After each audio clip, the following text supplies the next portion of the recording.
Welcome into this Big Ten Today, presented by Gatorade. Wrapping up the week here, Dave Revson and Andy Katz. Lots to discuss. It was a great night of Big Ten hoops. And I would argue that we learned a lot by the results last night that we certainly can discuss that I think could set the stage for the stretch run here in the final 7 weeks. All right. I look forward to hearing more depth from that argument. I'm surrounded by greatness, though, today. Not just Andy, but Hall of Famer Mike Corsi here as well. Welcome, Mike. Well, it's great to be here, Dave. I'm really looking forward to these Friday visits. Yes, this is going to be a weekly installment, so we are fired up about that. Let's dive right into it with our big story, and it is the hoops from last night, and it was great. Let's start with Iowa, which won its first conference game, rallying from 21 down to top Indiana, 91-89 in its first game without Patrick McCaffrey. Race Thompson, you see him there, he left with a knee injury, came back on crutches. It got chippy. There were multiple tees in the game. Afterward, Mike Woodson was furious about an incident involving Iowa coach Fran McCaffrey, who got into a shouting match with an IU assistant. I'm not even going to comment on that because that's is what it is, you know, and you can print that. Because again, when you can allow coaches to come across half court into your space, that's it is.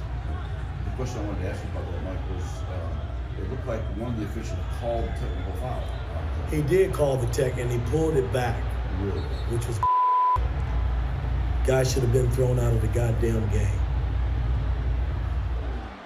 We will get back to that incident in a minute, but let's talk about the resilience of Iowa. I mean, to me, that is the biggest story coming out of the game. They rallied from 21 down. It's the third biggest deficit they've overcome in school history. Mike, it's the largest in a conference game since 1987. And again, first game without Patrick McCaffrey, who is sitting out due to anxiety. What do you make of the win for Iowa? Well, I thought, first of all, Chris Murray, again, for the second game in a row, and they nearly got it done over the weekend with him scoring 30-plus at Penn State. I think he showed again that he's willing to take on whatever responsibility is necessary for Iowa to be successful. And that was the most important development for the Hawkeyes, that he was able again to do that. They know now they can rely upon him in any circumstance to get them the baskets they need. And I think at that point, I think they need to drive toward that sooner. I mean, he's shown himself to be clearly their first option, but this is the second game in which, in a row, in which a lot of his success came in the second half, and that helped them get back in against Penn State, nearly won, and of course this one they were successful. But if they get into that earlier, maybe they don't have to come back as far. Well, a couple things. First of all, they now have a 1-2 punch because they've got Chris Murray, and you can count on him to deliver, and Philip Labracha. I mean, he had a double-double, 19 and 10, and so we always knew they could score, but they have actually had some scoring challenges with injuries. So that's number one. Number two, the fact that it was the third largest comeback in school history, 21 down, because of the context of this week. Everything that's going on with Patrick McCaffrey, with the family, with the emotion, the fact that they had not won a Big Ten game yet. I would put this as one of the most consequential regular season victories that Fran McCaffrey has had in quite some time because of what's going on all around, how they did it, who it was against, what it could mean for the rest of the season. I thought this was really significant for Iowa. Now, the reward is they're going in this weekend on Sunday to play maybe the hottest team in the Big Ten at Rutgers of the Rack. So it could be short-lived, but the cumulative effect, had they lost this game after Penn State and then what's coming up Sunday, that really could have been a tailspin. No doubt. That was the point I was just going to make. I mean, think about if they lose this game, which it certainly looked like they were going to in the first half, then at that point, Rutgers is a really tough place to win, so you're potentially looking at 5 straight losses at that point. So this is a game they really needed to get, and a game they trailed in for about 31 minutes. So to figure out a way to get the win is enormous. The move to the zone defense seemed to baffle Indiana. So, strategically made the moves they needed to, and really an impressive win. I do want to get to the incident that Woodson was referring to. Late in the game, both teams heading into a timeout. Iowa was leading by 2. Let's take a look at that video. Here it is. You see a Roseman there talking to Paul Sells. McCaffrey crossed half court, appeared to be hit with a technical foul, which would have been his second of the game. That tee was not enforced, however. Here's a closer look at it again. McCaffrey coming in. There's Paul Sells moving him back, and then right there, again, that appears to be a tee. Sells and McCaffrey end up huddling. Unclear what was said, but again, no technical. Andy, what do you make of this? Well, first off, I've reached out to the Big Ten to no avail, so we don't have an answer yet. I'm hoping we will at some point. Just what's the explanation, just to offer some explanation. I think Mike Woodson has a point. He can maybe deliver it however he wants, but I think it's a legitimate, point as to what happened. Should he have been tossed out? It was a 2-point game, so it was a significant moment when you look back on it. And so I think it's a fair criticism of the officiating in that moment and of Fran McCaffrey of, how it was handled and what kind of effect it had on this game. Certainly was significant, the fact that it wasn't enforced, if in fact they were trying to call it technical, because Mike, that would have sent Indiana to the free throw line for 2 shots, and they would have had the ball in what was a 2-point game. Yeah, and it was a really odd moment too, Dave. The mechanics of that, usually a technical foul is pretty emphatic, and he went through all the mechanics of calling a technical foul, put the whistle in the mouth, make the tee, but then there are other things that follow after that, and even it almost seemed as if when he was starting to make the tee, he decided, well, maybe I don't want to do this. Because usually when you do the technical, then you point at the offending person so that everybody knows, especially the participants, who the technical foul is charged to. So it was a really odd moment for a Big Ten official. I'd be curious to know, again, what it was that he had in mind when he did that and how it played out. What he said to Fran, what he said to Mike Woodson, what he said to the scorers table as well when all of that happened. I think that the Big Ten would do well to explain what the mechanics of that were. I want to follow up just on Indiana right now. I mean, first off, in reaching out to them on Race Thompson, there's no update. And this could really be significant if he's out, for any length of time, because they're already missing Xavier Johnson. And we talked about this last night on the Big Show. I think those are their 2 best defensive players, Race Thompson and Xavier Johnson. They give up 91 points. They're not going to win many games of the Big Ten if they're not defending well, even though they scored 89. But now you take Race Thompson out, that is a brutal blow for Indiana. And then the one other constructive criticism that I just don't get, and we kind of laugh about scheduling, I always, love to bring up the schedules. I don't understand why they didn't play a game. They went from December 23rd to January 5th. Now, on one side, it helped Trace Jackson Davis get healthier. He hadn't played since December 17th. He had a great game. But I felt like, at least even defensively, their mechanics, their rhythm, they should have played somebody from December 23rd to January 5th after Christmas. Your first game's at Iowa after that break, and clearly defensively, they were not in sync last night. Yeah, interesting, particularly given how good they were defensively at times last year. I mean, they really hung their hat on that in Mike Woodson's first year. And we do see a lot of Big Ten teams in that period between Christmas and New Year's. Play someone, Yeah. buy game, someone. Right, absolutely, scheduling a game like that. They've now lost 4 of their last 5 against high major teams. They've got Northwestern coming in this weekend. As for number 1, Purdue, Mike, went to Ohio State. They got a huge shot from the freshman Fletcher Lawyer to pull out the win. What do you make of the Boilermakers and their resilience? Well, I was really impressed with that performance because they went into a very difficult environment. Ohio State's got an excellent team, a very difficult team to defend. And Fletcher Lawyer, if I were Fletcher Lawyer standing there and Zach Edey is 3 feet from the winning basket and he kicks it out to me, I think I would have been shocked if I were Fletcher. I'm a freshman. I know I'm good, but holy cow, he's 7'4" and he's an All-American. And the ball comes out and he doesn't hesitate for a second. That was a great play by Fletcher Lawyer. I still wonder what it was that Zach saw, why he decided to do that, but it obviously turned out great because Fletcher handled it and made the shot. It was a really impressive performance. Andy and you both both know, and I'm sure the audience by now know that's been watching me on Beyond for 14 years, they have to know that I'm not a big fan of polls. Well, here's where the polls are really going to be put to the test. If the Boilermakers can go in and beat the Penn State Nittany Lions on the weekend, how do you not keep them at number one? Do you have to punish them just for losing to Rutgers? I mean, they went out and they said, okay, we're still terrific because we beat Ohio State on the road and we beat Penn State on the road. To me, that's still the number one team in the country if they can pull that off. And that is a very fair point.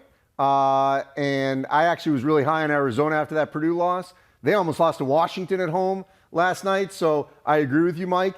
And playing this game in the Palestra is going to be different than playing, by the way, in State College on Sunday. You know, I was texting with Matt Painter earlier today, and I was asking about Zach Edey and Fletcher Lawyer. I mean, first of all, and this is a great example of their development at Purdue, is he said to me that Zach Edey has learned how to be a better passer. We're seeing it in front of us. I mean, the fact that he can recognize that double team, which he's getting every game, sometimes triple team. You know, you got little Nat, Bruce Thornton coming over there, and yet he doesn't even hesitate, kicks it right back out to obviously sees the open man in Fletcher Lawyer. And then the fact that Fletcher Lawyer, as a freshman, has the green light, has so much confidence because Matt Painter has empowered him because he feels like, you know, Fletcher basically, I'm going to keep shooting and I'm going to make these and I'm going to be fine. Even if I miss, I'll make another one. And that, you know, development, I think, of both players has really helped Purdue get to this point. And that's the one thing we've talked about with Purdue is there an Achilles heel with outside shooting? 13 of 31 from three was awfully good. Again, to go on the road and do it. I don't think we can stop, you know, end our conversation on this game without mentioning Bryce Sensabaugh, who is just fabulous. I mean, every time I watch him, I find myself trying to pick my jaw up off the ground. I mean, it's just, he was absolutely phenomenal again last night. Well, what's crazy is that we're here a year later talking about an Ohio State Buckeye who literally could just ascend, you know, high into the NBA draft. I'm not trying to kick people out, but a year ago we did not think Malachi Branham was going to be in this position, and he was. And Bryce Sensabaugh is basically following the same trajectory where he could be one and done. No one thought that in the preseason. He's played so well, you know, to where he's helping Ohio State, I think, obviously be a top 3 Big Ten team. No doubt. I mean, they're a really good team, Mike, and I think that was pointed out last night. The one negative for them, the injury to Zed Key, who left with a shoulder problem, and he had injured that shoulder earlier this year as well. So you worry about them a little bit on the interior, just kind of that lack of size, and it clearly hampered them in this game as Purdue dominated the offensive glass once he left. Yeah, well, that's the problem that they're going to have against a team like Purdue with Zach Edey. It's hard to have enough bodies to throw against him no matter what, and when you lose a terrific player like Zed Key, it complicates that. I thought Opara did a really nice job under the circumstances. I thought he battled, hung in, played 31 minutes. I thought he did a really good job. But Zed Key's one of the best players in the league. And so certainly you'd need him back or back to full health as soon as possible. I want to say as well about Bryce Sensabaugh. He is a magnificent player. One of the interesting things about last night is they were not able to get much going from long distance against Purdue, which seems kind of incongruous because of the traffic that Zach Edey creates around the goal. They were able to get the ball to the rim a lot, but they weren't able to get much done from three. I thought it was interesting that Bryce, who's a tremendous shooter from three-point range, shoots around 45%. Did not make a three last night. Only took 2 out of the 17 shots that he took. So I thought that was an interesting development, and maybe they need to work a little bit harder on trying to find ways to get him open on the perimeter as well as him getting to the rim. Tough one to lose for Ohio State, a game they led for more than 25 minutes. Do want to touch on Rutgers and its win against Maryland. Their defense is just suffocating. I know Maryland's having problems on the offensive end. Certainly their first halves have been brutal lately. But Rutgers is really good, Mike. Well, they have such great positional size, and they are oriented toward defense. Steve Peichel does as good a defensive job as anybody in the league, maybe anybody in the country. And they want to guard you. And Caleb McConnell is built to guard you, and he's oriented to guard you. And, of course, at the back, I mean, who else has the size, the length, the athleticism, the dynamism that Cliff Amore has? He's a tremendous shot blocker, and he's really hard to play against. That's one of those teams that you get into the NCAA tournament you don't want to see, because you know it's going to be a hard deal for you to play against them. Scouting report is a big thing for a lot of teams when they get in the NCAA tournament. You're not quite as familiar with your opponents, but for Rutgers, it doesn't really matter that much. They don't need the scouting report to be excellent in defense. The scouting report just takes them from excellent to elite. They're that built to defend you. Well, and first off, Cam Spencer, I mean, not all transfers are created equal. And coming from Loyola, Maryland, he's the perfect guy for Pikel. Makes shots, which is what they needed. Tough, fits in perfectly with Paul Mulcahy and Caleb McConnell and the youngster Derek Simpson on there. But can I get Mike to be on the bus with me and say, not will, but can Rutgers win the Big Ten? Because I say they can. They've already beaten Purdue, and they don't play them again. They really could be 4-0. Looking at their schedule, the way they're playing, there's no question they can win the Big Ten. Mike, your response. That's an easy bus to get on, because there's so much that can happen in college basketball most years. And this year in particular, it's such a wide open year. So absolutely they can. They're going to have to be better offensively. And when I talk about better offensively for Rutgers, I'm talking about shot selection. I think their shot selection waned in their most recent game prior to Maryland. I thought that there were moments when they could have been better at the offensive end. So I think that's the one element. If you want to win this league, you've got to be really good at both ends, because there's just too many difficult opponents you're going to play against, and you can't let many get away that you should have won, so to speak. So I think for that to happen, they have to be a little bit better in terms of their offensive execution. I'm not criticizing them in terms of, I think they're very good at it, but to be championship good, you can't take very many difficult shots. Only late clock, maybe. You can't be taking difficult shots early in the clock or midway through the clock. Agree with you, and that to me seems like the potential limiting factor, but I'm on board with both of you guys. I see no reason why they can't win the Big Ten. They are really good. Their defense is suffocating, and they have maybe the best home court advantage in the league. It's certainly among the top 2 or 3. They are really good. Tomorrow we'll hit the ice for a hockey doubleheader. First, Michigan State taking on Ohio State, a top 15 showdown there. Then it's Notre Dame facing off with Wisconsin. Coverage begins tomorrow, 4 Eastern, only on the Big Ten Network and the Fox Sports app.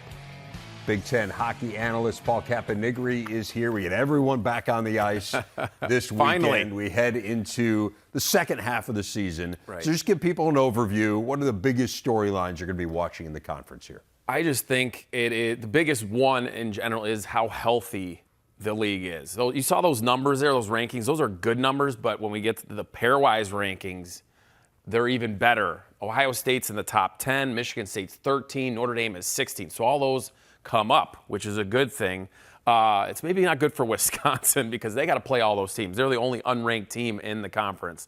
But it is the healthiest the conference has been in the 10 years it has been around, which is going to make it exciting. It's going to make it difficult. Every game is just going to be a battle every weekend with, you play in the back-to-backs every night. It's going to be hard to win 2 games every weekend. So I think it's going to be funny. If you go 500 in the second half, that's not a terrible thing. And it should set you up for postseason play. Yeah, you've got a top 10 team in Michigan, which wasn't 500 in the league in the first half. So, right, it really speaks to how good the league is. Who are some of the players you'll be watching most closely? Yeah, I kind of marked these 4 guys because they were all on the all-league teams last year. They were on the preseason ones this year. And I'll start with the goalies, both at Ohio State and Michigan. Dobesh and Portillo were first and second team all-league. They were projected this year. They've been pretty good, but they've not been elite. I think if they can be elite in the second half, that's going to be just huge for those teams. Luke Hughes is maybe the best player in college hockey. His numbers show it. I think he's got another level, and if he can do that, he showed it last year. When Owen Power went away with Team Canada in the Olympics, he was the best player in college hockey for about a 6-week stretch. If he can do that again, come back with a little confidence from the World Junior Tournament, Michigan can go. And then the last guy is Landon Slaggert at Notre Dame, preseason first team. He's got 4 points in 18 games. He has been fighting some injuries, so you're hoping he got some health. He got healthy over the break, but they need him. They are not scoring goals, and if they want to get, they're right on that line of NCAA tournament. If they want to get above it, they're going to need him to be an offensive player. Just 2 goals in 18 games, to your point. He had 12 in 40 games last season. Right. There is a lot of hockey between now and the end of February when the regular season ends, which is a good thing. Right. But that makes what I'm going to ask you somewhat of a difficult question. But can you pick out a couple series that you really will be focused on here coming up between now and the end of next month? Sure. I mean, one of the obvious ones, it's always been the last couple of years with the talent, is Minnesota and Michigan. They're going to play in about 3 weeks up in Minneapolis. They played at Michigan a couple weeks ago. Minnesota swept them. Michigan was down some players with illness. Adam Fantilli didn't play. Those teams with the amount of talent, they just had 9 players at the World Juniors. It's just so much fun to watch. And then the other one is Penn State and Ohio State. That's in early February. Both top 10 teams. Penn State's a bit of a surprise. But Penn State kind of ruined Ohio State's season last year, beating them in the playoffs, knocking Ohio State out of getting an NCAA tournament bid. So I think that's going to show, a good rivalry is brewing there. And when they're both top 10 teams, it's going to be an exciting matchup. You mentioned Michigan. It is strange to see them 18 points out of first place, right? I mean, it is crazy because they're the 7th-ranked team in the country. Again, it's more about how good the league is than it is any kind of an indictment of Michigan. But yeah, like it's weird. They've had a weird first half. They had the illnesses happen. Adam Fantilli missed 6 games. Their top player. He's going to be the number 2 pick in the draft. So I think it's funny. The computers have them a little lower because the wins and losses is what count.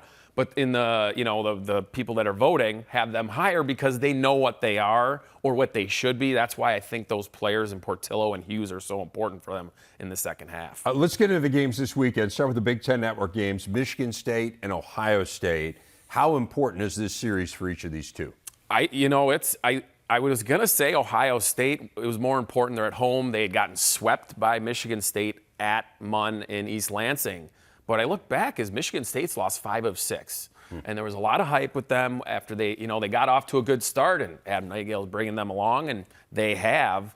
But when you're at a point now, that confidence went up, and now after losing 5 of 6, where is that confidence now? And you're starting to slip a little. So it's going to be important for them to answer on the road. And Ohio State's going to be gunning to get revenge from the sweep earlier. So it's going to be a tough matchup. But I'm excited to see how Michigan State reacts coming off 5 of 6 losses. And the 6-game stretch included 5 games against ranked teams. We're talking about a team that's picked last in the Big Pick your Ten. poison. That's how it's going to be the rest of the way, too. That's the Big Ten, right? Notre Dame and Wisconsin this weekend as well. You talk about Wisconsin has struggled, although they have won some high-profile games. They've beaten some really good teams this year. What stands out about this matchup? I think Wisconsin's got some young guys that, they're starting to figure it out. I mean, you've seen it in all the sports. You've seen it in basketball. Charlie Stramel's coming along. He's a freshman that was highly touted. If they can get a couple of those guys to gain some confidence, they're going to be that 7th team that's more than just, we got to beat them. It's going to be a problem. And then for Notre Dame, who we hit on, their power play have scored 9 power play goals in 20 games. That's not going to cut it. And so that goes into their offensive woes. They need to get going, scoring some goals. And they've lost on Fridays and won on Saturdays, about 4 or 5 series in a row. Well, that's going to make you about 500, right. Which they are. Right. But they're not going to make it if they stay at 500. So they need a series like this to get them going in the second half. Great road team a season ago have not necessarily been. Jeff Jackson always has year. good teams playing good anywhere. 3rd-ranked Minnesota, tough out-of-conference test against number 4 St. Cloud State. What's new for Minnesota? This is fun. It's a home and home. We know the history with Moscow, obviously, at St. Cloud State. But so give us a sense of kind of what you're watching here when these two go head-to-head. Is it going to be as Minnesota is going to have the energy? They're going to have 4 guys coming back. They just played Wednesday and Thursday in Newfoundland in Canada, and they're going to fly back to Minneapolis or Minnesota, and they're most likely going to play tomorrow. Luckily, it's a Saturday, Sunday, so they got the day off. But they did it last year, and the guys survived. They got young legs. So I'm expecting probably a split. These are 2 of the top 5 best teams. Minnesota, has, to me, and I've said this 100 times, they're the most talented team in hockey. And just another test for them. They love this. They love playing their in-state rivals, and they're always good. Last year, it was the same way. And this is just another test for them to get them ready for the postseason because, yes, they want to win the Big Ten, and they want to win the Big Ten tournament. But their goal is to win a national championship, and this is another test in that row to get them ready for April. Number one in the pairwise, right? It's not even a question for me. I mean, I'm biased, obviously, but right. the computers don't lie sometimes. Yes, they might lie with Michigan a little. First time they have played an official game since December the 10th. So Yes. it's been a while, and as you say, you have guys who were playing. Rust, that whole thing. Yeah. The NCAA will consider a number of recommendations from its Transformation Committee at next week's convention. Among them, a proposal to expand postseasons to include at least 25% of the competing teams. This would mean a 90-team NCAA basketball tourney, which prompted Mike to write, quote, "There are so many wonderful proposals from the NCAA Division I Transformation Committee that were released in its official report, so many designed to make life as a college athlete better and more rewarding than it already is, and necessarily more secure. And I'd probably write about them here and tell you about how terrific they are if the members of this committee had not gone and offered a reckless proposal that threatens the prosperity of the event that makes much of NCAA athletics possible." Mike, I do not do well with subtlety, as you know, because I'm completely devoid of a sense of humor. Am I to infer here that you're not in favor of this notion? Yeah, I think that's a pretty good presumption to take there. I think that the important thing to note there is the way I wrote that was as I was going through that report, I really was inspired by a lot of the ideas that they had. They have some terrific ideas. But when I got to the one, it was about 2/3 of the way, 75% of the way through the report, the one about expanding postseasons in which there are 200 or more teams, 200 or more Division I participants, to 25% of participants. At that point, I realized, one, that they have to know better. If they want this report to be received well, they have to know that this part is not going to be. Because it threatens the most popular event in NCAA athletics. The NCAA men's basketball tournament, March Madness, whatever you want to call it, is the most popular event in college athletics. And it's also, it works so well in its current form that even though college basketball is much more popular than people will acknowledge, many people will acknowledge, including in sports media, it isn't nearly as popular as the NCAA tournament. The tournament is more popular than college basketball by probably a factor of 4. That's how big it is. So you don't mess with something that works this well. And that's what they did in that report. They suggested they were going to mess with it. And one can say that, well, they aren't really serious about doing this, and this is really about baseball or whatever other sport you want to identify. But when you put a bad idea out there about something as popular and as effective and as lucrative as the NCAA tournament, when you do that, there's always the possibility that it could infiltrate the actual property. We have the 50-foot timeout in the NBA, and then all of a sudden it's in FIBA, and now it's in women's basketball, and you're trying to guard the door in Division I men's basketball. That's the problem that this develops. It could happen and carry over into the tournament, and obviously I think that would be really bad for college basketball generally.